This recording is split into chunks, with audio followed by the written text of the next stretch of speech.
Ρε εσύ, αυτό που το μπουκαλάκι γυρνάει και ανάποδα. Ναι, κανονικά επειδή στα νοσοκομεία κρέμεται, γι' αυτό βλέπεις και τα ml εδώ, Οκ. και βλέπεις σε πόσο χρόνο έχει λάβει ο ασθενής την ποσότητα που θες. Με το Οκ. θρεπτικό διάλειμμα ξεβιδώνεις Το καπάκι. Εντάξει, ξεβιδώνεις το καπάκι, το ανοίγεις, βιδώνεις τη συσκευή σύντησης, το κρεμάς έτσι στον ωρό, θα το κάνουμε την επόμενη φορά. Και είναι το φαγητό του. Και είναι το φαγητό του αυτό.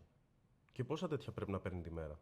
Αναλόγως Ανάγκες. τις ανάγκες, τις θρεπτικές ανάγκες, αυτό το υποδεικνύει ο κλινικός διαιτολόγος του νοσοκομείου ή ο θεράπων γιατρός του, σε συνεργασία με το θεράποντα γιατρό. Και αυτό το παίρνω από σένα, έτσι. Αυτό μου στέλνει ένα μήνυμα και ερχόμαστε σε επικοινωνία. Αφού έχω και πάει σε στο γιατρό, ξέρω εγώ και και τα λοιπά. σε καθοδηγώ εγώ για όλη τη διαδικασία. Εξυπηρετείς σε όλη την Ελλάδα.